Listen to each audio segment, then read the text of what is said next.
This is the Tom Bigby Tales, and I'm your host, Shannon Evans. I write about a small town in northeast Mississippi on the Tom Bigby River called Columbus. And sometimes I write about the rest of the state. This episode is about Samuel the Jet Jethro, an amazing man who was born in Columbus, Mississippi, and went on to break some significant barriers. Samuel the Jet Jethro was born to Albert and Janie Jethro, January 20th, 1917, in Columbus, Mississippi, per his World War II draft card. By the 1920 census, the family had moved to East St. Louis, where his father and mother are working in a factory. His father taught him how to play baseball, and he attended Lincoln High School, where he played football, baseball, and boxed.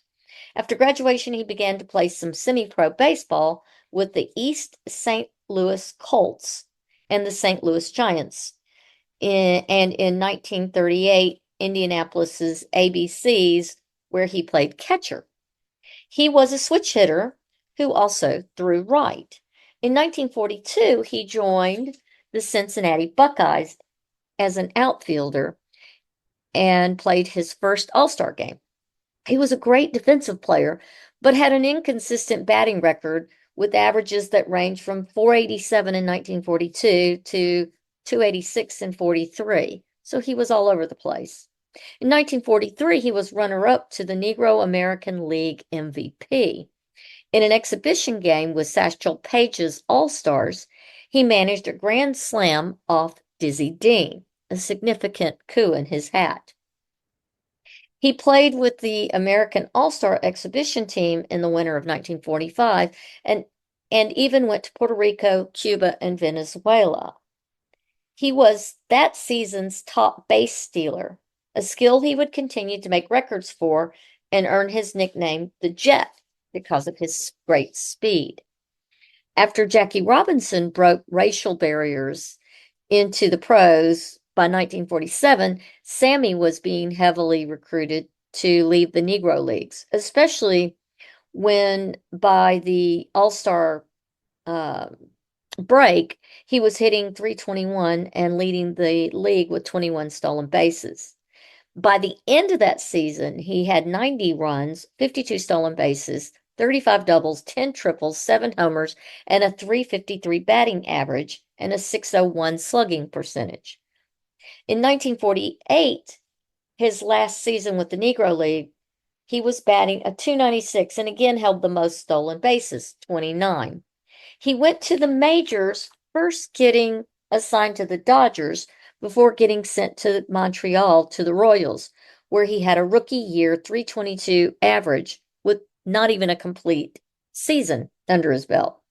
He was so fleet of foot, he was timed at close to the world record in sprints. So an exhibition was set up to test his speed against Olympic champion Barney Ewell in 1948. Whom he beat. His first full season with the Royals was 1949, where he posted a .326 batting average and 89 stolen bases, resulting in him winning the National League's Rookie of the Year.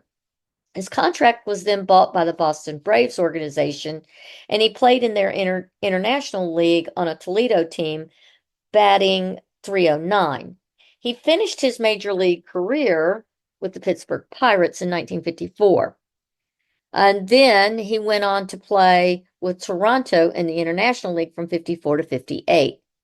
He moved to Erie, Pennsylvania in about 1958 and bought a tavern, and then he just played semi-pro ball, where he would die in Erie in 2001, which is where he is buried.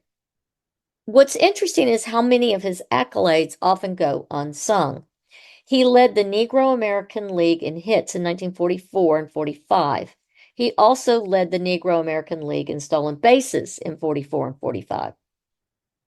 In 1945, he won the Negro American League pennant champion, and they also went and they won the World Series of Championships for the Negro American League. He was selected to the East-West All-Star Classic in 42, 44, 46, and 47. He was the National League Rookie of the Year in 1950 and he led the National League in stolen bases in 1950 and 1951. Clearly, this was a man who was born in Columbus, Mississippi, who went on to do great things and break many records. I want to thank you for coming on my podcast and learning more about my little town of Columbus, Mississippi on the Tom Beebe Tales. Until next time.